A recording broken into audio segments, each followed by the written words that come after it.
Bon, de toute façon, des haters de la licence Dragon Ball, il y en a depuis Dragon Ball Super. Sauf que là, c'est pas n'importe quel hater.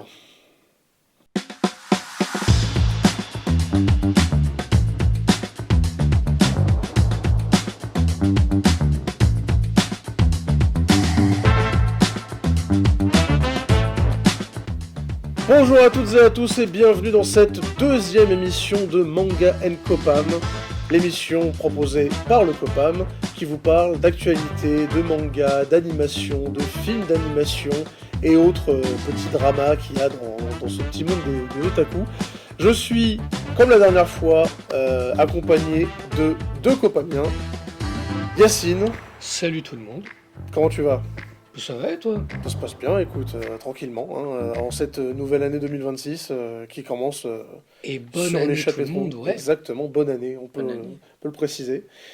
Et je suis aussi accompagné du coup de Adrien. Bonjour. Adrien, Bonne année du coup. comment tu vas ? Ça va et toi? Ça se passe tranquillement ? Ça va. Bah, Après, il fait froid. Il fait Une froid. température Bah, négative. écoute, on peut pas le nier.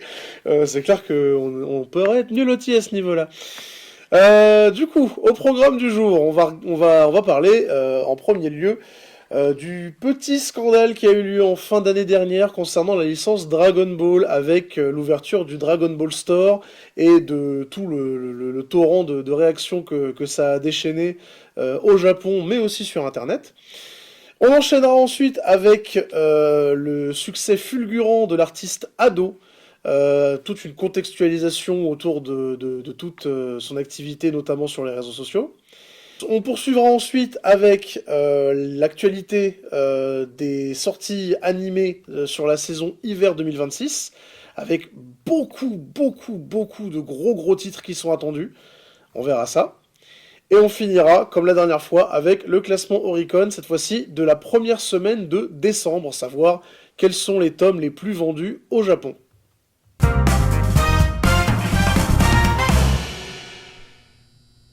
Du coup, pour le premier sujet de cette émission, on va passer à Dragon Ball. On va parler de Dragon Ball et le mini scandale qui a eu lieu l'année dernière avec l'ouverture du Dragon Ball Store. Est-ce que tu peux nous en dire plus, Adrien ? Exactement. Car Kaozuko Torishima, l'ancien rédacteur en chef de Dragon Ball, figure historique qui a accompagné Toriyama au début du manga, critique actuellement le merchandising de Dragon Ball car Akiyo, par exemple, est jugé incompétent et arrogant et ayant une gestion qui ne respecterait pas l'esprit original de l'œuvre. Alors, Akiyo, on est d'accord, voilà, c'est le gérant de ce Dragon Ball Store. C'est même plus que ça, c'est le gérant de Capsule Corp, c'est-à-dire celui qui actuellement détient l'exploitation de la licence Dragon Ball en dehors du manga Dragon Ball. Et de ce que je vois sur mes notes concernant ce fameux Dragon Ball Store, il serait jugé mal conçu, mal décoré, avec des matériaux de basse qualité, une direction artistique catastrophique, des mauvais choix visuels. Et comme exemple, j'ai des couleurs incohérentes, mal posées et mal reproduites.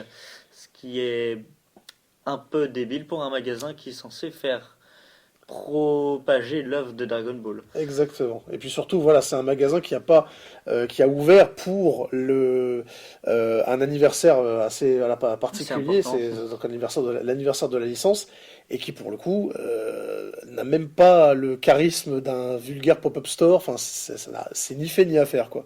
Vous avez vu de toute façon les images de. J'ai des images qui sont particulière. Ouais, bien sûr. Ça fait ton sur ton.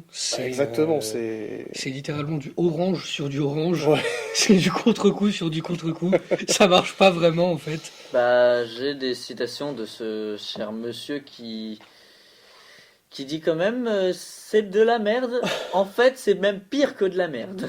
Orange sur orange, ça s'annule le personnage.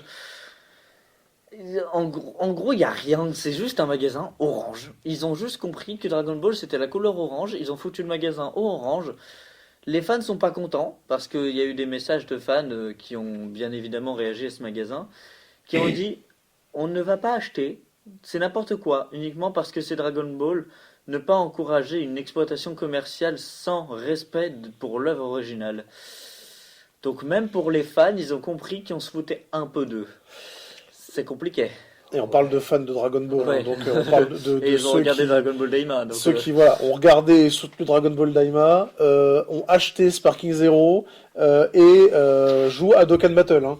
Donc si eux ils en veulent ont pas marre acheter. d'être pris pour des vaches à lait et veulent pas acheter, c'est que ça veut Ils dire que veulent pas acheter. c'est quand même sacrément quelque chose. Ouais, Non, on mais parle de voilà. Dragon Ball quand même. C'est une des plus grosses licences du monde du manga. C'est l'un des mangas les plus reconnaissables, les plus connus au monde.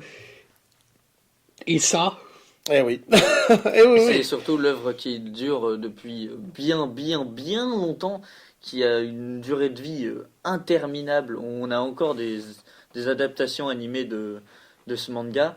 Et pourtant, on trouve toujours le fait de faire des magasins sur une licence qui se fait déjà bien exploiter et bien assez exploiter. Et se faire exploiter correctement, c'est pas le problème. Se faire exploiter aussi euh, com- aussi mal fait, c'est moins que trop compliqué, c'est de se mettre les fans à dos, donc l'argent à dos. Exactement. En fait, voilà, la situation avec la licence Dragon Ball, elle est extrêmement complexe. C'est-à-dire qu'en fait, il y a d'un côté la Shueisha qui a les droits d'exploitation du manga Dragon Ball, et donc de tout ce qui a été autour du manga, donc ça inclut aussi les illustrations de Akira Toriyama. Et de l'autre côté, on a Capsule Corp, donc géré par le fameux Akiyo, qui lui détient en fait les droits d'exploitation de la licence Dragon Ball. Donc ça part de Dragon Ball Super, ça inclut Dragon Ball Daima. Donc voilà, il y a la possibilité pour eux de faire un Dragon Ball Store, mais pas de pouvoir exploiter les illustrations originales de Toriyama. Bref, c'est un foutoir médiatique, mais surtout juridique extraordinaire. Et ça explique un petit peu le Bien pourquoi sûr. du comment. Mais ça explique pas à quel point, en fait, le store en question, donc le Il est magasin, moche. est vide surtout. Il est pas que moche, il est vide. C'est-à-dire que vraiment, vous avez aucune... et pour, voilà, pour un magasin japonais sur une licence en particulier, c'est un scandale. Vous avez absolument aucun goodies, aucun article qui est exclusif au magasin. Tout ce que vous avez dedans, vous pouvez le choper dans d'autres magasins de Akihabara ou quoi. Les décorations sont pas spectaculaires ni impressionnantes. Le magasin, vous faites le tour en 2 temps 3 mouvements. C'est C'est-à-dire que même des fans occidentaux qui sont de passage au Japon et qui ont des étoiles plein les yeux en voyant n'importe quelle boutique à Akihabara, donc même des non-japonais, vont voir le store, sont allés au store et se sont rendus compte à quel point c'était paumé, vide, et que tu faisais vraiment le tour en 2 secondes. Donc voilà. c'est surtout que les prix sont méga chers pour un magasin qui est vide et que c'est arrivé pas très longtemps après justement le décès de l'auteur original du manga, ce qui a encore envenimé les choses, Mhm. vu qu'il y avait aussi une adaptation animée qui a fait débat envers les fans, plus le magasin, ça commençait à devenir compliqué pour les fans de Dragon Ball de trouver un endroit où tous les fans se rendaient compte de ça c'est bien, ça c'est pas bien. Eh oui, oui. Ouais, Et je là pense. où... ouais, vas-y. C'est-à-dire, je pense, niveau compétence, ils ont dû se dire, et si Dragon Ball Evolution, mais en magasin? Oui, C'est voilà. c'est bateau. C'est peut-être ça la DA en vérité. Hein. Plus, Ouais, plus bah, j'y pense et plus je me Il dis, y a moyen, il y a on fait un moyen. magasin Dragon Ball Evolution. Non, mais voilà, le problème, tu parlais d'une série qui a bidé. Bah, Dragon Ball Daima. Pour le coup, Dragon Ball Daima, c'est le truc qui a été un petit peu où beaucoup de fans en fait attendaient la série au tournant. Et en France, en tout cas, on se rend compte à quel point la série elle a pas marché. Mais à la limite, ça aurait pu être juste un ressenti, parce que faut savoir que le public japonais et le public occidental, ils ont vraiment des attentes et et des moyens de consommation très différents. Et donc c'est largement possible que l'animé cartonne au Japon et fasse pas trop de bruit en Occident. Là, avec ce store Dragon Ball où il y a aucun goodies Dragon Ball Daima qui est mis en avant, on a C'est la du preuve pareil au même. qu'ils ont largement abandonné le filon, et voilà, ils ont eux-mêmes admis, entre guillemets, que ça marche pas. Mais, à la limite, ça serait juste une analyse qui consisterait à dire que la licence est en train de balbutier, hein, depuis Dragon Ball Super, déjà, comme je disais en intro, il y a des haters de la licence qui reviennent de plus belle, avec des arguments plutôt Convaincant. légitime, on va dire, ouais, convaincant. Mais là où il y a vraiment un soubresaut dans cette affaire, c'est que c'est Torishima en personne qui vient dire que le store est pourri, que les goodies sont nazes et que la gestion de la licence est catastrophique. Torishima, c'est le rédacteur en chef c'était le rédacteur en chef de Akira Toriyama. Il a été invité, en plus de ça, récemment à la dernière Japan Expo. Et c'est limite, aujourd'hui, la personne qu'on présente comme étant le véritable génie derrière Dragon Ball. Toriyama, plus le temps passe et plus on découvre des trucs comme quoi, oui, c'était un mangaka de génie, évidemment, mais très créatif et pas forcément très structuré. Et c'est Torishima qui lui a soufflé énormément d'idées qui sont devenues aujourd'hui cultes dans le manga Dragon Ball. Et donc, Monsieur Dragon Ball, on va dire Monsieur numéro 2 derrière Dragon Ball, vient te dire qu'aujourd'hui, la licence est absolument merdique et mal gérée. Ça, c'est un sacré coup quand même. On va pas se mentir. Et donc, les youtubeurs notamment qui critiquent allègrement la saga depuis déjà Dragon Ball Super, avec l'arc du tournoi du pouvoir, avec plein de choses qui n'allaient pas à l'époque, et même avec les chapitres récents de DBS. Ils ont largement de quoi faire tourner leur moulin à critique, là, pour le coup. Est-ce qu'on a autre chose, là, par rapport à ce sujet? Franchement, pas grand-chose. Bah, Juste c'est un que énorme coup le de magasin gueule est en tellement plus. vide que qu'est-ce qu'on va dire dessus? Est-ce Ouais, qu'il y a des ouais. gens là-bas? Est-ce que le magasin est encore en route là-bas? C'est ça.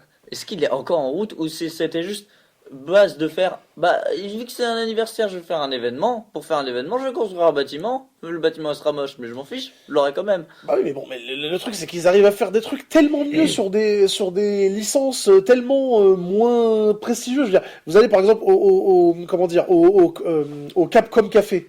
Le Capcom Café, il y a aussi un délire un peu pop-up store là-dedans, où tu rentres et où tu as toutes les licences Capcom qui sont mises en avant. Vous avez même un café à thème exprès sur la licence Monster Hunter. Oui, comme il y a un café Kirby qui est incroyable. Bah Et que exactement, pourtant, c'est là où je veux en venir. Et pareil, pour reprendre un truc qui est largement comparable, vous avez les Pokémon Center.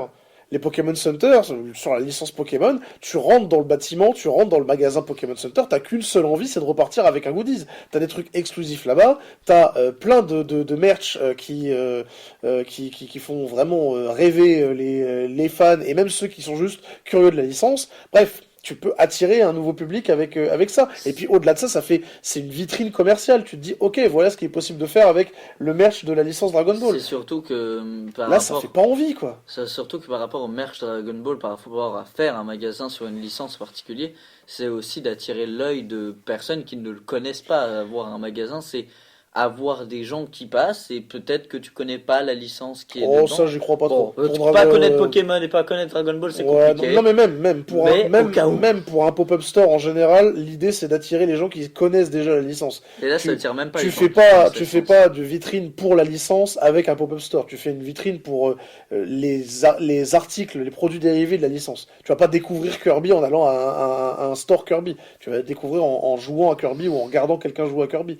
Mais même pour ça, là, pour proposer à des gens qui sont déjà de bonne volonté, qui rentrent dans le magasin avec l'intention de payer, tu réussis à les dégoûter. Je n'achèterai pas. Ça, C'est le message c'est d'un chaud fan. quand hein. même. Ça, c'est fort quand même. Au Ça, bout c'est d'un sacrément moment, fort. quand tous les fans se disent, on va pas aller acheter dans un magasin des goodies qui sont exactement les mêmes qu'on pourrait acheter moins cher dans un autre magasin, Bah oui. pourquoi j'irai là-bas alors que je peux faire la même dans mon magasin qui est à côté? Ça ne C'est sert ça. à rien. La C'est même, juste l'événement de c'était un anniversaire, je voulais mettre un magasin, je l'ai mis, vous êtes pas content.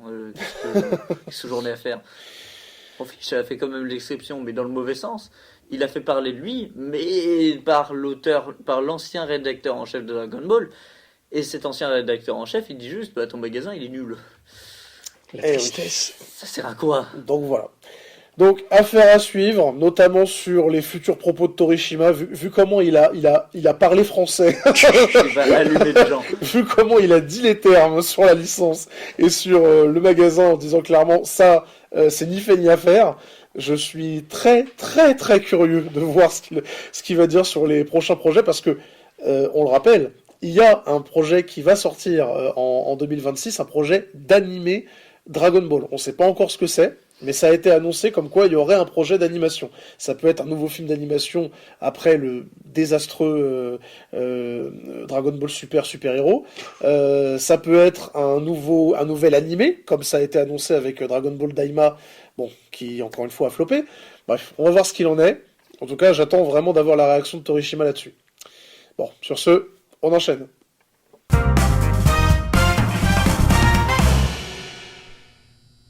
Du coup, on va poursuivre avec le sujet suivant, qui est le succès fulgurant de la chanteuse Ado. Une chanteuse qui marche pas mal, notamment en ligne. Yacine, est-ce que tu peux nous en dire plus? Je peux faire ça effectivement. Il faut savoir, pour ceux qui utilisent des applis à vue d'écouter de la musique, comme Deezer ou notamment Spotify, exemple sur lequel je vais m'appuyer, il y a ce qu'on appelle en fin d'année le Wrapped. Le Wrapped, ça va être le récapitulatif annuel du temps musical que vous avez écouté, des genres musicaux, des artistes, etc. Et suite au Wrapped musical de la fin de l'année 2025, Ado a été statuée comme étant la chanteuse japonaise la plus streamée sur Spotify. On est à plus de 6 millions d'auditeurs mensuels. 6 millions d'auditeurs mensuels. Je ne sais pas si on se rend compte du chiffre, Ouais, non, en mais fait. oui, c'est impressionnant. Ouais. C'est conséquent. Mhm. Et il y a un succès qui est de plus en plus fulgurant des artistes japonais. On a notamment, du coup, avec le groupe YOASOBI, avec la chanteuse Lisa, etc., notamment suite à une popularisation des openings qui les font plus attrait au niveau du public. Mhm. Et Ado, elle a vraiment pété le score. Eh oui. Et en plus, Ado, c'est une chanteuse vraiment récente et en plus jeune. Elle est née en 2002. Et elle a vraiment commencé son succès dès ses 18 ans, ou vers fin 2020, elle a sorti son premier single officiel, Usewa, qui est extrêmement connu. Vous en avez sûrement déjà entendu parler, ou vous l'écoutez sûrement régulièrement. À savoir que de base, Uta, c'est ce qu'on appelle une Utaite, c'est-à-dire des petites streameuses ou youtubeuses japonaises qui vont commencer à se faire connaître plus en chantant des covers sur YouTube, etc. Et elle a commencé ça en 2017. J'aimerais signifier un truc particulier, c'est que Ado est une personne qui ne se montre pas. Elle fait ses spectacles dans le noir, on ne sait pas qui c'est. On sait juste que c'est une fille, on sait juste qu'elle a 20 ans, on sait juste qu'elle a commencé dans un placard pour arriver là où on en est à faire des concerts dans le monde entier, à l'international et avoir 6 millions d'auditeurs, pour avoir juste quelques- pour avoir commencé dans un placard et arriver à 6 millions de personnes Et ouais. en 2 ans, il n'y a pas n'importe qui y arrive, surtout en ne montrant pas son image, Mhm. en étant aussi caché, mais dans la lumière du monde entier, sans qu'on sache vraiment qui c'est. Elle est quand même cachée derrière un personnage virtuel, tout en se montrant dans ses spectacles. C'est pas comme Miku qui, elle, est un ordinateur, est une voix artificielle. Bon, exactement ça, mais Allez, bon. voilà, Le je te calorie, permets de me faire un câlin. Il y en a qui se sont mariés avec elle. C'est bon. Voilà. Au D'accord. moins 20. Donc ouais, non mais je vois ce que tu veux dire. Effectivement, faire avoir un tel palmarès, faire des Sans scores aussi montrer son image. impressionnants, sans montrer son image, en aussi peu de temps, aussi jeune, etc., etc.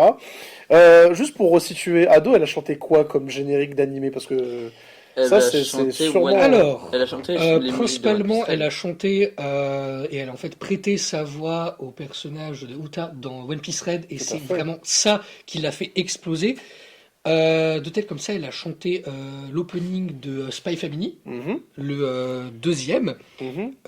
Spotify est notre ami. Elle a chanté Aishite, Aishite, Aishite, qui a fini par devenir un opening d'une série d'animation qui a, comment dire, où chaque épisode a un opening différent. D'accord. Euh, Donc ok, elle a quand même fait des gros titres entre guillemets sur des comment dire sur des anisongs, on appelle ça, donc des anime songs. Ouais, il faut savoir un truc, c'est sur les idoles et alors pas forcément, c'est pas forcément une idole là pour le coup, c'est juste une artiste, hein, c'est très particulier.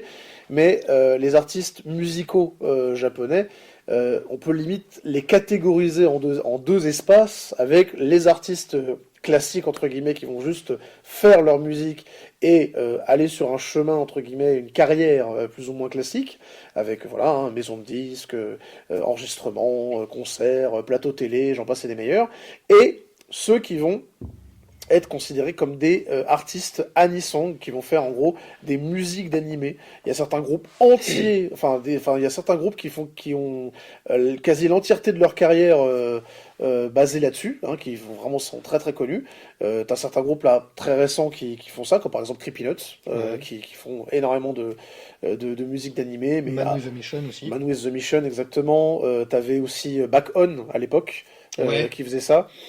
Bref. Asian Kung Fu Generation. Asian aussi. Kung Fu Generation, Classique. tout à fait. Voilà. Tout ça, ce sont des groupes qui se sont mis à un moment donné de leur carrière à faire des anisong, donc des musiques d'animé, ce qui est très particulier puisque pour le coup, dans le processus créatif, ils font pas la musique exactement comme ils le veulent, ils le font en ayant en tête que la musique en question va être utilisée pour pouvoir rythmer un générique d'ouverture ou un générique de fermeture d'épisode. Donc il y a des codes à respecter, il y a un rythme à respecter, il faut que la musique elle aille crescendo, il faut que le refrain il soit entêtant, il faut que il y ait un passage un peu plus introspectif, un peu plus calme pour pouvoir redonner de la puissance à la musique derrière. Enfin, il y a plein de codes entre guillemets à respecter, quel que soit le genre d'animé que vous avez derrière, pour pouvoir faire un générique d'animé. Donc les artistes anisong et les artistes, on va dire, plus lambda, plus conventionnels, on va dire, en général, ils parlent pas exactement le même dialogue, quoi. Pas le même langage. Mais là, en l'occurrence, Ado, elle réussit non seulement à être créditée en tant que anisong et faire décoller une carrière à partir de ça, mais en plus de ça, elle explose tout, même avec ses propres titres à elle, le tout en étant l'artiste un peu d'internet, quoi. Ce qui est encore une niche supplémentaire à rajouter à son personnage. Donc ouais, C'est surtout qu'elle a plusieurs niches différentes qui sont reliées entre eux par beaucoup de liens. Elle a fait déjà des live Twitch. Elle a fait des live Twitch où elle commençait à avoir un certain public. Et ce qu'on a retenu surtout de Ado, c'est sa voix qui est assez particulière. Elle arrive à monter dans des très très graves pour une fille. Ce qui est très impressionnant, c'est qu'elle arrive à faire ça de je suis tout calme et à un moment j'explose les tympans de mon adversaire. Elle arrive à monter crescendo dans les graves, ce que pas beaucoup d'artistes arrivent à faire, et c'est surtout que la voix d'Ado a particulièrement touché à peu près tout le monde. C'est qu'elle chante très bien. Oui, bon, ça, je Pour pense que ouais, Bon. ça c'était plus ou moins clairement établi. Hein. Elle a 16 millions de vues sur l'un de ses clips, donc tout va Ouais, bien. non, mais voilà, Elle est bien, elle est bien. Ouais, parce que, Elle a même déjà un groupe, il me semble. Bon, encore une fois, vu qu'on n'a jamais vu sa tête, ouais, c'est ça. Mais bon, hein, qui est au courant de ce qu'elle fait en on fait. peut vraiment juger. Mais même, ouais, rien qu'en termes de technique vocale, même le genre musical auquel elle touche est vaste.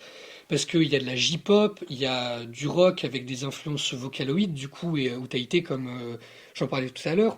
Mais il y a aussi du punk, il y a du rock alternatif, il y a même des sonorités un peu plus niches, un peu plus sombres. Et genre tout ça, ça arrive à faire un cocktail extrêmement polyvalent, et elle touche à tout, et elle arrive à gérer dans tout ce qu'elle fait.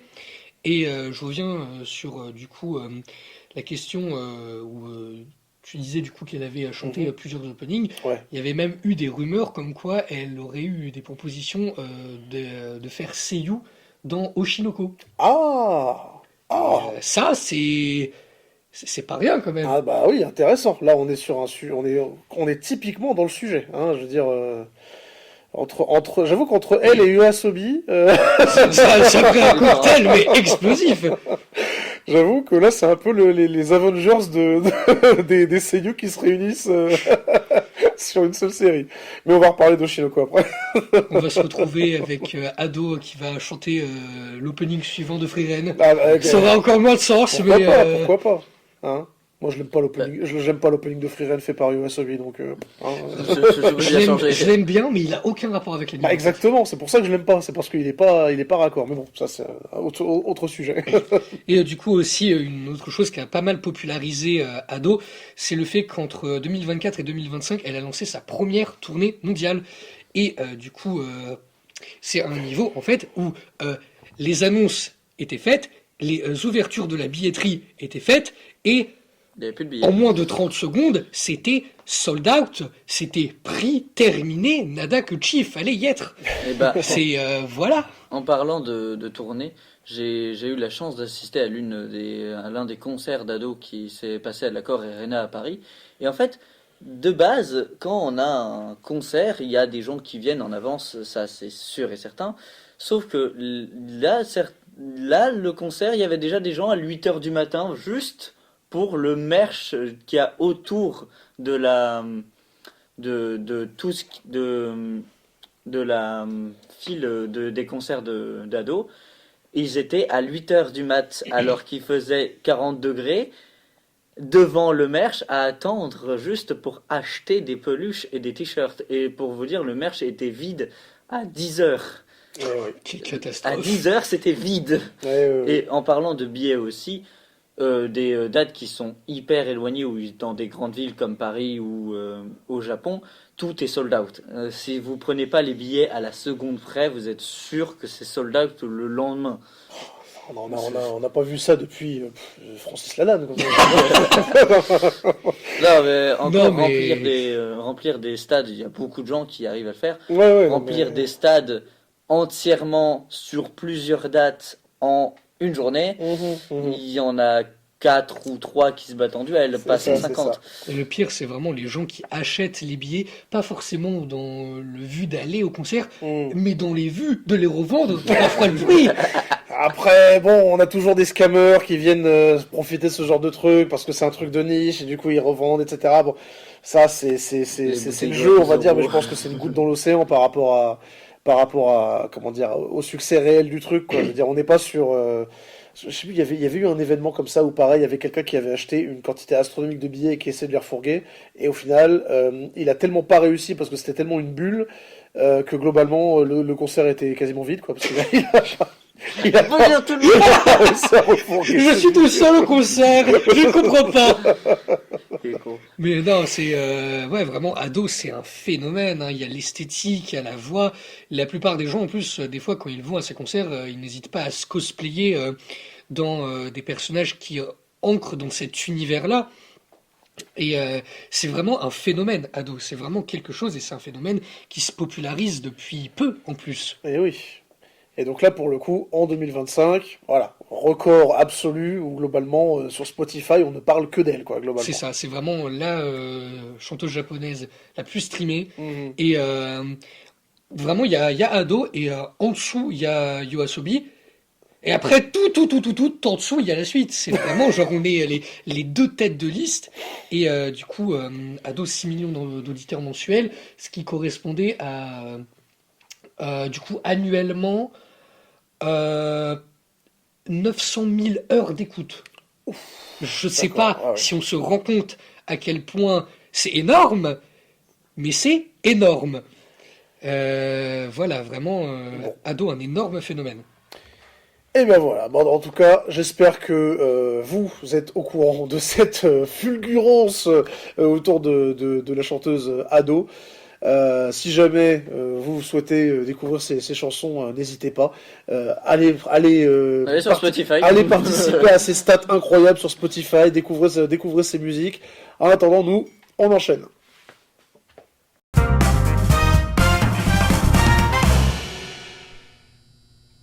Et donc du coup, on va clôturer avec le dernier sujet principal qu'on a aujourd'hui, à savoir les animés de l'hiver 2026. C'est la nouvelle année, forcément il y a une nouvelle sélection, une nouvelle programmation et de nouvelles dingueries qui vont arriver. Là j'ai sous les yeux les 15 projets d'animation, donc ça inclut les Gekijoban, donc les films d'animation qui sont le plus attendus. Si on démarre de la fin, on va pas citer les 15, hein, on va juste piocher un peu dedans. On a le film d'animation Gekijoban, de Boku no Kokoro no Yabayatsu, c'est-à-dire le film The Danger in My Heart. Après les 2 saisons qui sont sorties, c'est un film qui est très très attendu parce que bah, ça annonce un petit peu la suite de l'histoire. Donc voilà, c'est toujours sympa d'avoir ce genre de projet qui prennent vie. Si on remonte un petit peu plus loin, on a Kaguya-sama wa Kokurasetai Otona e no Kaidan. Je pleure sur le poulet. C'est abusé. Oh là là, c'est déjà sorti. Oh Alors qu'il là est, là. c'est déjà sorti. Oh, vous êtes tellement relous les fans de Kaguya-sama, c'est abusé. Alors je peux être encore plus Ouais, relou c'est- parce que c'est des épisodes qui sont sortis mais qui rushent la fin, donc c'est un peu relou, mais j'accepte, je pardonne un Il est peu. content, je Alors, pense qu'on les a mis je dans pardonne des un livres, peu. donc ça va. Excusez, il est en transe, hein, Pardon. on va le laisser dans son coin. On a Fate Strange Fake qui arrive, et là pour le coup c'est moi qui vais me mettre en transe. Enfin, un nouvel animé Fate qui va arriver. Oh, en plus le pitch il est exceptionnel, puisque ça se passe en gros juste après la première série Fate qu'on connaît, donc avec la guerre du Graal qui a Fuyuki, et qui va pour le coup mettre en scène une fausse guerre du Graal qui va avoir lieu à Londres cette fois-ci, des années après. C'est trop bien. En gros, ils se vont mettre avec voilà, invoquer, et c'est pour ça que ça s'appelle Strange Fake, globalement, parce que c'est une fausse guerre du Graal, avec des règles qui vont changer, même la notion de héros, parce que je rappelle, dans la licence Fake, ils invoquent des héros, donc des héros légendaires, des héros mythologiques, voilà quoi, et ben même la notion de héros, elle va être revue pour cette série-là en particulier, donc en gros, c'est un renouvellement de la licence, je suis giga hypé, et c'est l'adaptation du roman Fate Strange Fake. Euh, Ensuite, on a le Gekijoban Tensei Shitara Slime Dattaken. Donc, moi, quand je me réincarne en slime, pareil, très attendu des fans de la licence parce que la 4e saison est sortie, il me semble. Il est sorti, Ouais, il c'est est ça. fini. Donc, ça voilà. va. Donc, c'est encore une fois hein, une suite tant attendue pour l'un des isekai, on va dire, les plus honnêtes de sa génération. On va dire ça comme ça. Franchement, ça va. Hein. Franchement, ça va. Franchement, Mais ça va. c'est pas leur animation en distributeur automatique. Donc Alors ça bon, va. alors attention, l'animé, Donc ça va. l'animation en elle-même est totalement en mode Eco Plus, hein, on va vraiment pas se fouler là-dessus, mais au moins le propos tient à peu près la route, le perso principal est pas antipathique de fou, quoi, et comment dire, et voilà, les enjeux sont clairs, tout est plutôt bien ficelé, on n'est pas sur du Overlord. Aussi, ouais. Overlord que je déteste viscéralement. Hein, enfin, j'ai rattrapé la saison 2 récemment, ça a été un calvaire, chaque épisode, une véritable torture. Là, pour le coup, moi, quand je me réincarne dans Sam, c'est C'est plutôt honnête. plaisant à Et regarder. encore, Quoi. t'as pas vu la saison 3 et le film. Mon Dieu, mon Dieu. Ah là Oh là. là là là Le là film là. a Ah été là là, produit la par un cata. seul mec. Une horreur, une catastrophe. On a ensuite dans le top 5 dans le top 6 des trucs les plus attendus, on a Einen no Shobotai, donc Fire Force, la saison 3, partie 2. Donc cette année, enfin 2025, on a eu le retour de Fire Force avec cette fameuse saison 3 qui a mis du temps à arriver. Là pour le coup, on enchaîne avec la partie 2 de la même saison. Fire Force, partagé. J'ai Moi, pas encore vu. Ah d'accord, ok. Mais j'ai juste été légèrement spoil d'une scène. J'ai absolument rien compris. Ouais. Je sais pas, il y a un moment, c'est une scène dans la saison 3, je crois, Hein. où il y a le personnage principal qui se retrouve dans un monde en noir et blanc, genre plongé dans une. Tu vois, Ouais, tu vois la ouais, scène. ouais, je vois. Mais j'ai rien compris. J'ai strictement rien compris. J'ai regardé. Là, Ok. ouais. J'ai pété un câble. J'ai dit, qu'est-ce qui se passe? Ah, non, mais- Ok. Fire Force a un twist extrêmement osé, on va dire, à un moment de son histoire. À ce point-là. Très très osé. Genre vraiment, là on prend le 4e mur et tiens globalement on le Tapé. défonce quoi. C'est un Ok, truc de malade mental. Je regarderai. Ah je ouais non regarderai. mais très très vraiment en plus de ça, toi qui aimes bien les œuvres de Fujimoto, ça pourrait te parler. Voilà. Ah là, on sait Il comment va me la parler. regarder Ah, ce soir. clairement. Allez, ce soir, Ah, je non, termine mais- la série. Non mais attends, c'est un truc aussi fucked up que certains twists de Fujimoto. C'est pas forcément aussi bien écrit par contre.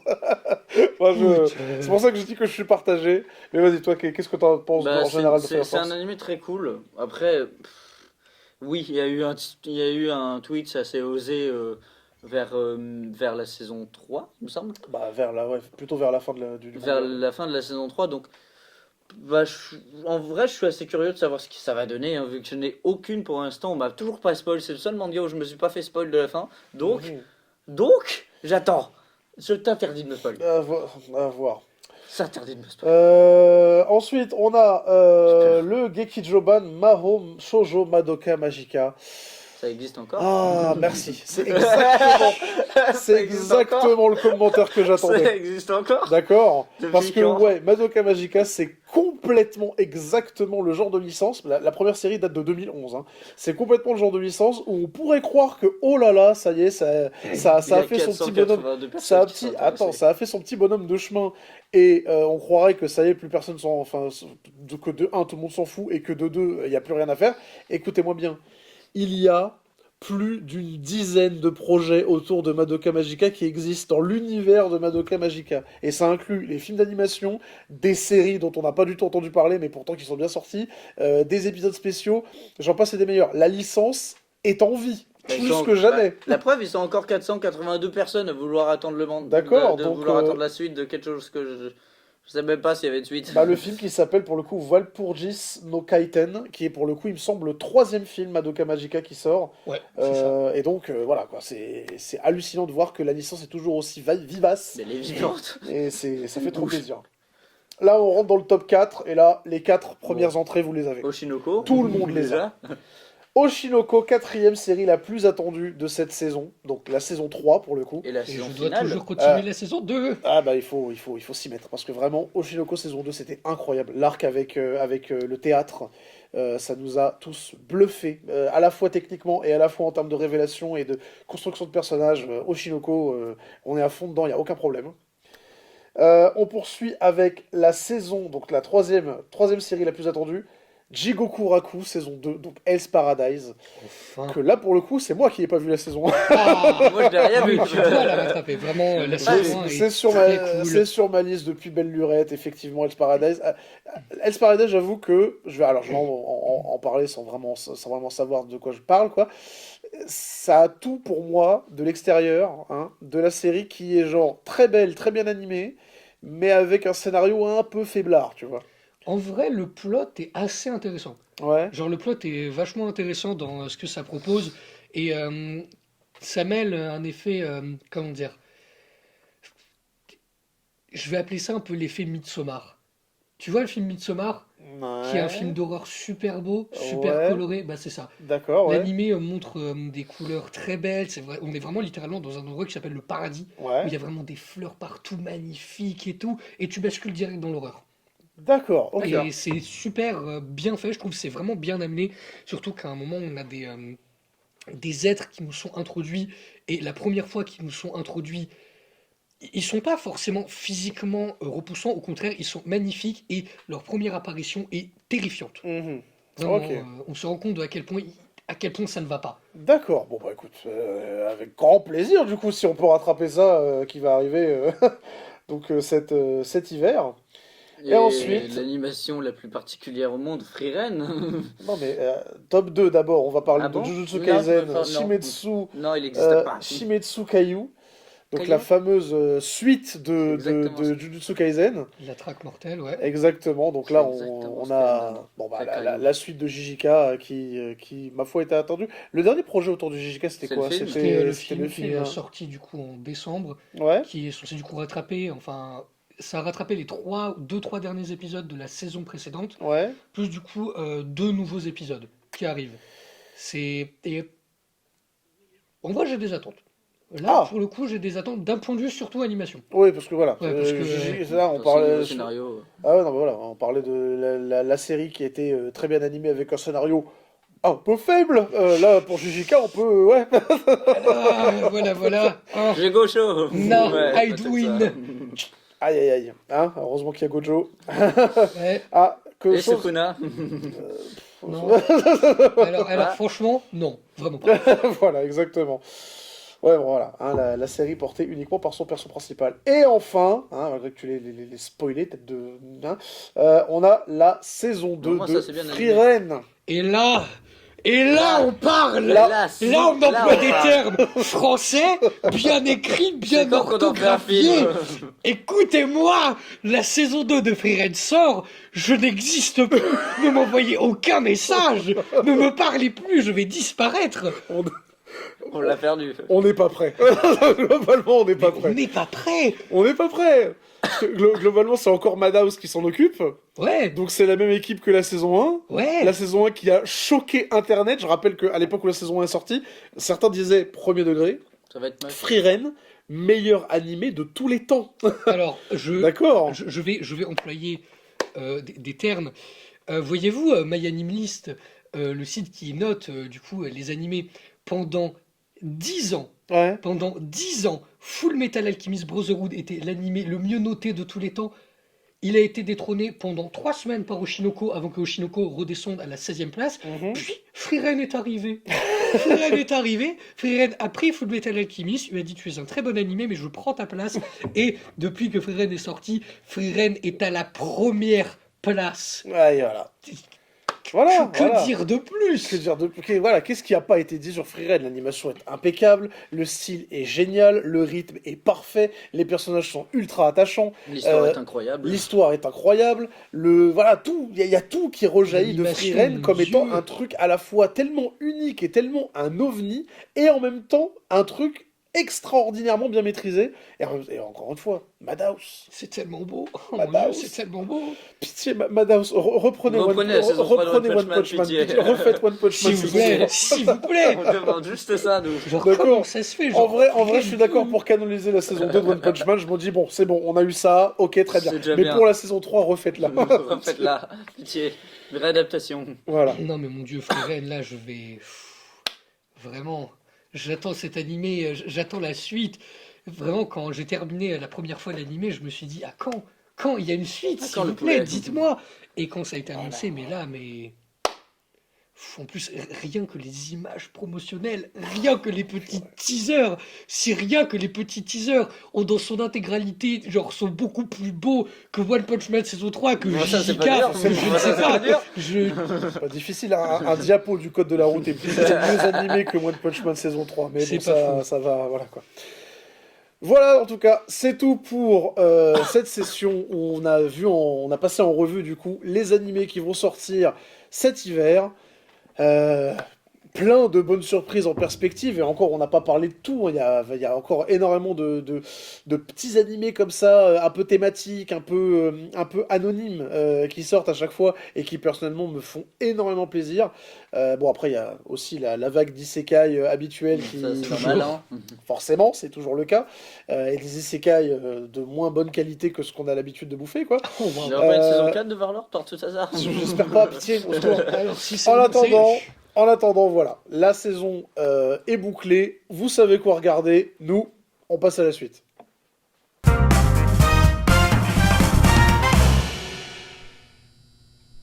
Et du coup, on va conclure avec le classement Oricon de la première semaine du mois de décembre. Je vous rappelle ce que c'est que le classement Oricon. C'est le top des ventes de mangas reliés au Japon uniquement. Et donc, c'est une statistique, entre guillemets, qui nous sort tout droit d'un site qui s'appelle Oricon, tout simplement. Donc, d'où le nom, classement Oricon. Avec, du coup, les 30 premières places des meilleures ventes de manga, toujours sur une période de 1 semaine. Donc, on vous prend toujours la première semaine du mois pour pouvoir vous parler. La dernière fois, on a parlé du mois de novembre. Aujourd'hui, c'est le mois de décembre. Et donc, en première place du classement Oricon de cette année, enfin du mois de décembre, on n'a pas One Piece. Il est où d'ailleurs? je pense que c'est la fin du monde. Il est vachement plus bas. Il est où? Mais là, pour le coup, en première place, on a World Trigger. Qu'est-ce qui se passe? Qu'est-ce que c'est? Qu'est-ce qui se passe? On a le tome 29 de World Trigger. World Trigger, qui est un manga qui commence à dater, en plus, 29 tomes uniquement, alors que pour moi, c'est sorti dans les années 2014-2015. Hein. Ah ouais, Ça c'est commence dans à... ces eaux-là, ouais. Ça fait un petit moment. Exactement, donc voilà, c'est en 27 tomes chez Crunchyroll, donc c'est sorti en France évidemment, mais c'est le tome 29 qui remporte la toute première place. En deuxième place, on a, Les ça, carnets de l'apothicaire. volume 16. beaucoup moins surprenant, Les Carnets de l'apothicaire volume 16. avec du coup 76 314 En plus. ventes. Mais en plus, quand on voit la différence entre les carnets de l'apothicaire et ça, là, quoi, les gens, ils Ouais, il y a attendaient une le grande déluge. différence, ouais. Eh ben, pas tant que ça, parce que rappelez-vous encore une fois, en One Piece. novembre, Ouais, non, mais One Piece, c'est évident. en novembre, One Piece avait fait littéralement plus de 10 fois plus de ventes que le numéro 2, qui était... j'ai oublié. Mais voilà, en l'occurrence, là, le premier, donc World Trigger, a fait 167 764 tomes vendus.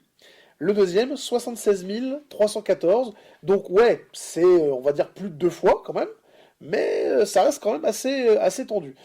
On passe à la troisième place avec le tome 23 de Blue Box. Comme quoi, voilà, hein, Même on pourrait s'attendre à ce que même ce Blue soit Box. les mêmes, entre guillemets, qui occupent tout le temps les top 3, ou même, voire même les top 5 des classements en termes de vente. Mais déjà, Bah, de bah. 1, c'est pas forcément les mêmes dates de sortie pour chacun, donc forcément d'une semaine à l'autre, il y a forcément des tomes qui vont prendre l'ascendant par rapport à d'autres séries. Et de 2, bah, en fait, il y a des évolutions dans la popularité de certaines séries. Mais bon, on expliquera ça une fois qu'on aura fait le tour du classement pour vous dire à quel point One Piece est... Et loin, est loin. il est loin. En quatrième place, on a Sakamoto Days, volume 25. Alors, probablement boosté par l'animé qui a pas mal amélioré la popularité de la série, même si elle n'a pas fait une grande impression avec sa première partie, mais apparemment sa deuxième partie relève la sauce. Oh, Donc, Pas encore vu Sakamoto Days. Pas pris. globalement, la deuxième partie de la saison 1 de Sakamoto Days a pas mal boosté les ventes du manga. Ensuite, on a Ichi the Witch, volume 6. Aucune idée de ce que c'est. Je sais pas du Aucune. tout. Et pourtant, ça a quand même fait plus de ventes que One Piece. Ichi the Witch, 48 402 exemplaires vendus au Japon. Ichi the Killer, méchant Harry Potter. C'est voilà. Et que Blackbuster en plus. Ichigardium Leviosa. j'ai envie de dire. C'est les vieux, ça, pas les vieux, ça. De fantômes du passé. Blue Exorcist volume 33. Pareil, gros âge d'or à l'époque de 2012-2013. Ouais, 2013, la environ. sortie de l'animé. Qu'est-ce que ça fout encore là? C'est pour ça qu'il n'y a pas beaucoup de ventes. Bah encore saison récente. J'ai vu les derniers épisodes récents. Aïe. Qu'est-ce qui s'est passé? Ah bon, à ce point-là? Qu'est-ce qui s'est passé? Comment ça?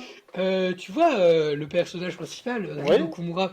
Tu vois à peu près l'équivalent du glow-up négatif qu'a eu Gaara entre Naruto et Boruto. Oh. Ah ouais, Et d'accord. ben on est à peu près ce niveau-là, voire pire. Oh la vache. Je sais pas ce qui s'est passé, je sais pas ce qu'ils ont fait. Attends, le mec il a Lucifer dans le bide et pourtant Bah, Lucifer règle pas. Non, je sais pas, il s'est retrouvé à avoir un comédien en vrai cool, intéressant et tout. Il est moche. Ils ont compressé une pomme de terre pour faire sa tête. j'ai pas d'autres métaphores à dire, ses cheveux sont plats, reculés, y a rien qui va.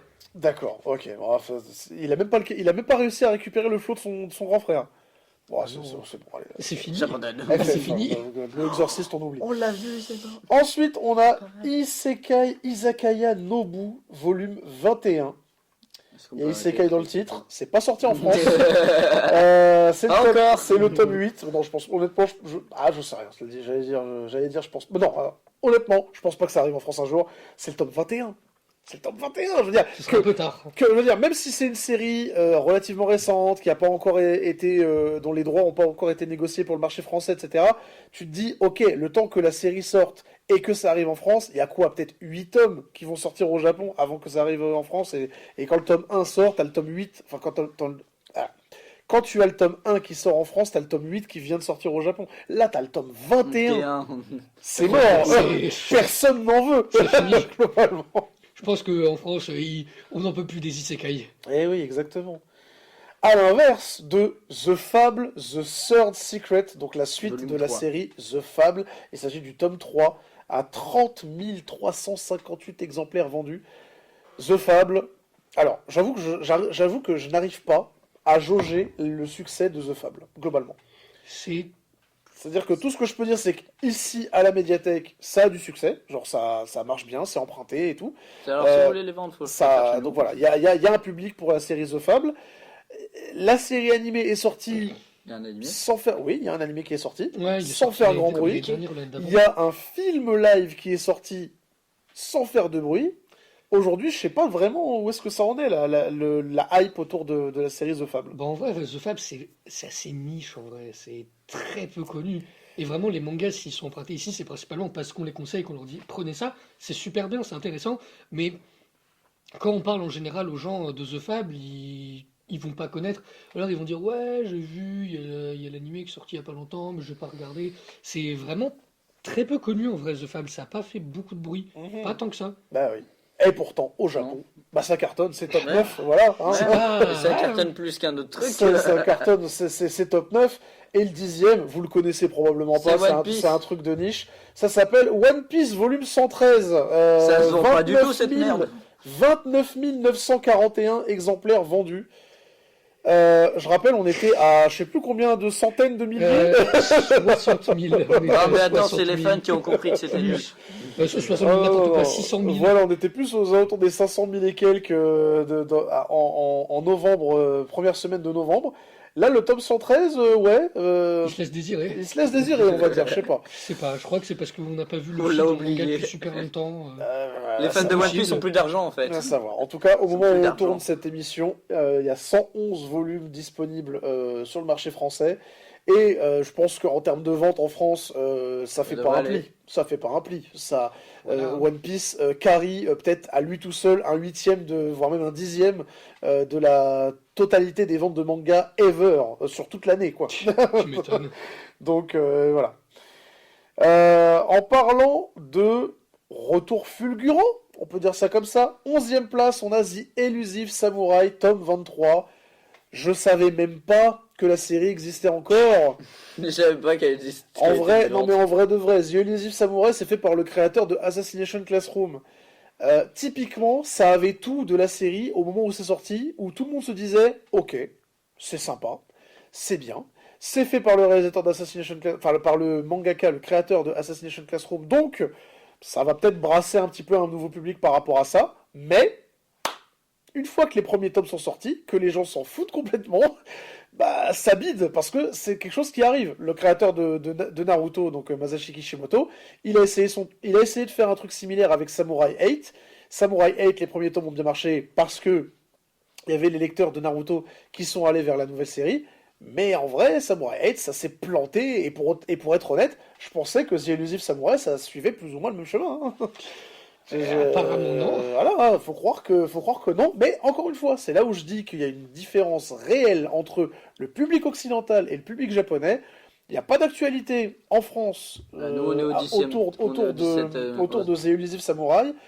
Au Japon, le tome 23 est dans le top 11 des ventes pour ce début d'année, enfin début de mois de décembre, quoi. J'ai l'impression que quand c'est des mangaka qui ont une œuvre vraiment très connue et qui se mettent à faire d'autres œuvres, ça a un peu plus de mal à, comment dire, à attirer un public. Par exemple, c'est une petite impression que j'ai, mais si jamais on me dit que Hajime Isayama sort une autre œuvre après l'Attaque des Titans, je vais peut-être avoir un peu plus de mal à me diriger vers elle, parce que au vu de ce que c'était l'Attaque des Titans, peut-être une peur d'être déçu. Alors que si on prend des mangaka comme par exemple Tatsuki Fujimoto, qui a plein d'œuvres connues, qui en plus, franchement l'année dernière c'était vraiment l'année Fujimoto, Ouais. avec 1726, le film Chainsaw Man. euh, Là encore, j'ai l'impression que les gens sont plus axés à s'orienter vers ces œuvres parce qu'il y en a beaucoup plus de connus. Je pense que c'est sûrement effet là. En fait, t'as des mangaka qui ont ce type de carrière, en fait. C'est-à-dire qu'ils vont faire plusieurs succès d'affilée, comme donc Fujimoto ou Rumiko Takahashi. Ils vont avoir ce profil-là de t'enchaîner les succès et de faire plein de concepts intéressants et où, en gros, t'es plus attaché à la personne, au mangaka, plutôt qu'à l'œuvre que le mangaka a créée. Et d'un autre côté, t'as des gens comme... Toriyama, c'est le cas. T'as effectivement Isayama, c'est le cas aussi, qui vont être tellement, pareil, Kishimoto, c'est le cas aussi, ils vont être tellement affiliés à leur manga, leur best-seller, que c'est impossible en fait de te dissocier du truc. Aujourd'hui, Isayama pourrait te sortir la meilleure comédie romantique de l'histoire. Le mec a fait l'Attaque des Titans, tu Ouais. peux pas t'enlever ça de la tête. C'est C'est juste vrai. pas possible. Donc voilà, c'est un type de créateur pour moi qui se dénote, on va dire, plus que le succès de telle ou telle œuvre, quoi. Ça a été le cas par contre avec un peu Akasaka. Elle a quand même réussi, elle a eu énormément de succès avec le War, mais elle a quand même réussi à reprendre pas mal de succès avec Oshinoko. Mhm.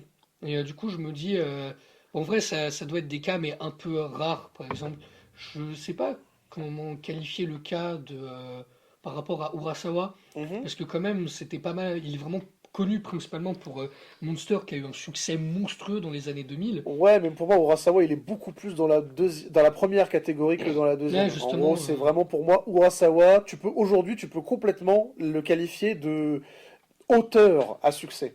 Ouais, Tu peux dire, regardez ce manga, c'est le dernier manga de Urasawa. Tu peux même faire la promo là-dessus, et ils le font. D'accord? À l'époque où Pluto est sorti, ça commence à dater, l'argument marketing, c'est Urasawa qui s'occupe d'un manga d'Osamu Tezuka. c'est Tu vois? pas mal comme pub. T'as littéralement le titre de l'œuvre, et en dessous, Urasawa cross Tezuka. Donc ça veut dire que Urasawa, c'est un nom qui fait vendre, quoi. Donc Ouais. voilà, on est plus sur un truc comme ça, quoi. On poursuit avec la 12e entrée du classement avec XXX Holic Ray volume 5. À tes souhaits. XXX Holic, Clamp. On parlait d'années 2010, 2012, des trucs qui ont vraiment marché à cette époque-là. Là, on est complètement dedans. Mais comment, pourquoi ça existe encore? Je pense, il capitalise sur le fait de se dire la dépression saisonnière qui revient sur Clamp. Oh, mais non, Je sais mais pas. pas à ce point-là, arrête. Non, c'est pas à ce point-là. C'est ce que quelqu'un m'a dit, qui regardait régulièrement les œuvres de Clamp, genre saisonnièrement en mode. Finalement, La la dépression, c'est nostalgie, mal. la tristesse de la nostalgie. Mais au final, la nostalgie, ça fait pas vendre de nouvelles séries. En gros, qu'est-ce qu'il y a à Un peu, quand raconter même. sur XXX Holic Ray? Donc là, pour le coup, c'est quelque chose. Ensuite, on a Witch Watch, volume 24, à la 13e place. 12 en France. Comme quoi, Witch Watch a de sérieux arguments devant eux. Il me semble que la série animée est sortie en cette année, ou Elle est est prévue. sortie cette année Voilà, et c'est elle ça, est ouais. finie actuellement. Voilà, exactement. Donc voilà, ça explique certainement une partie du succès. On a 12 volumes de Witch Watch sortis actuellement chez nous, chez Soleil Édition. Épisode n'importe quoi. Entrée numéro 14. Cher époux inconnu, je veux divorcer. Ok. J'adore, parce qu'à chaque fois qu'on fait un classement Oricon, il y a toujours un titre comme ça où tu te dis, mais qu'est-ce qui vous est passé par la tête au niveau du titre? On ne juge pas. On ne juge pas. On ne juge pas, mais C'est la On marrant juge en pas. plus. Il y a 2 volumes en France, c'est que au moins ça a fait assez de bruit pour arriver en France. Oui, c'est Déjà. ça, voilà. En même temps, t'as vu le titre? On dirait littéralement le nom d'un film français. Enfin, Sous la plume de Jean-Luc Godard. ça marche pas. Et enfin, 15e. Hein, Blue Lock. on pense à toi, Isagi. Le Blue Lock, tome 36, avec 21 794 ventes. 15e position de ce classement Oricon de la première semaine du mois de décembre 2025. Je rappelle qu'on a 30 tomes sortis en France, tu vois, le décalage dont je te parlais tout à l'heure. Ouais. 36 au Japon, 30 en France, tu vois. Quand la série commence à décoller au Japon et que les éditeurs ils commencent à vraiment choper la licence, bah t'as le temps d'avoir 5, 6, parfois 8 tomes qui sortent au Japon avant que ça arrive en France, et donc t'as ce fameux décalage, C'est quoi. assez rare surtout qu'on soit à jour avec le Japon. Ça arrive souvent soit pour les gros titres comme One Piece et encore, Mhm. ou pour les carnets de l'apothicaire où on est assez à jour, bizarrement. Ouais. Mais sinon, ouais, on a une grosse différence au niveau tome, où ils sont 36 Blue Lock, nous on est à 30. Ouais, bah c'est ça, voilà. Mais même pour des One Piece où on est à 111 pendant que eux ils sont à 113. Il y a toujours un petit décalage qui fait que. C'est légitime parce qu'il faut le temps de traduire, faut. L'éditer. Ouais, c'est Il y a aussi avec Shinsoman. plein de raisons qui font que, effectivement. Ouais, Shinsoman, il y a un tome 21 qui sort ce mois-ci ou le mois prochain en Mhm. France, et au Japon, on est à 24 tomes. Ouais, Ouais, il y a un petit décalage. bon, c'est légitime. Bon, vous pensez quoi du coup de ce classement Oricon? Est-ce qu'il y a un titre qui est plus, on va dire, anormal que d'autres? Vous êtes des trucs sur lesquels vous attendiez pas, ou One non? Piece. Qui est Ouais. au 10e, Qu'est-ce que One qu'il Piece là fait à la One 10e Piece, place? 10e place. Qu'est-ce qu'il fait là? Il a été C'est, oublié. Je sais pas, je pense que les Japonais ont dû plus se concentrer sur les cadeaux de Noël et on va mettre One Piece de côté pour Bah l'instant. même un cadeau de Noël, C'est vu le possible. prix d'un tome de One Piece, ça peut. Hein. Ouais, bah, exactement. Non, alors, comme ça paraît inhabituel, mais ça ne l'est pas tant que ça non plus. Comme je l'ai dit, voilà, la popularité d'une œuvre, c'est quelque chose qui est très très fluctuant. Tu cherches quoi? Bah ouais, avec un apothicaire, c'est une jolie surprise d'être Ah, à la deuxième exactement. place.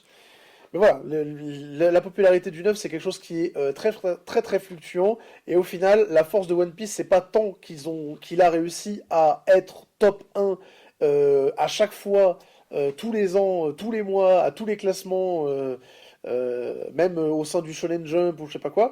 C'est pas vraiment donc soit resté top 1, parce que c'est pas le cas. À chaque fois qu'il y a une nouvelle série globalement qui débarque, elle détrône One Piece. Parce que l'effet de hype fait que... Non mais attends, ça je te parle vis-à-vis des classements de popularité, pas des classements Ah. de vente. Des classements de popularité, en général, dès qu'il y a une nouvelle série qui arrive, elle détrône One Piece parce que les gens, sous l'effet de la hype, se disent « Oh là là, j'ai plus envie de découvrir ça ». La force de One Piece, médiatiquement parlant et en termes de popularité, c'est que, malgré ça, il réussit à se maintenir dans le top 20, voire même dans le top 10, et ce, depuis, encore une fois, des années. C'est-à-dire que c'est pas juste un truc qui est là, qui existe vaguement, comme Gintama par exemple existait. Il était là, il était populaire, il est resté pendant très longtemps, mais Gintama, sa popularité, à un moment, elle a dégringolé, quoi. Donc voilà, One Piece, la force du truc, c'est que ça réussit à se maintenir dans une certaine forme éditorialement parlant et en termes de popularité et surtout en termes de vente. Ouais, je pense que j'ai pas besoin de vous sortir les chiffres Du mois dernier, de donc la ça va. licence, non même en général, les chiffres que génère la licence One Piece. Quand tu prends en compte les produits dérivés, les projets à part, ou même d'autres œuvres comme One Piece Fan Letter qui était exceptionnel. Ah oui, ça a été une dinguerie, c'est... Wow. Oh là là, je veux une série One Piece Fan Letter. Je veux ça. Ils peuvent faire ça. Le pire, c'est que c'est vrai, le pire, c'est que ça a tellement bien marché. Bah oui. Je crois vraiment, genre, en termes de notes, ça a explosé. Mais oui. Oh là là, mais vraiment une série One Piece Fan Letter où en gros tu suis les petits personnages de One Piece, les gens qui ne sont pas les pirates avec des fruits du démon, avec le Pas haki le mec ou je qui sais est le pas dieu quoi. du soleil. Voilà, exactement. Où tu suis vraiment les petites gens, mais pendant des arcs principaux, tu vois. Ouais. Parce que là, c'était une gamine qui était là pendant le retour de l'équipage du chapeau de paille à Shabandi. Ouais. Mais il pourrait faire le même concept à Alabasta, à Water 7, Ah, Wano. à Wano, ça serait génial. Il sera détruit, on va voir. Voilà, Je la suis un gamine. soldat de la marine qui est sur le point de se marier, mais il doit aller à Marineford. Oh, je tiens un truc. Mais c'est trop. Allô, non. Allô, la Toei, on tient. Toi. Ouais, parce qu'on n'est pas sûr que ce soit disponible. Ah, Donc mais tu ça peux- serait fantastique. Enfin bref, du coup, c'est tout pour cette vidéo. Merci de nous avoir vus jusqu'au bout. Restez bien sûr à l'affût de nos futures actualités. Je vous rappelle qu'on est sur Instagram, TikTok, on a notre serveur Discord, on a notre chaîne Twitch et bien sûr cette chaîne YouTube. Donc n'hésitez pas à nous suivre voilà, sur tous ces réseaux. Sur ce, je vous dis à la prochaine fois. Salut tout le monde. Au revoir.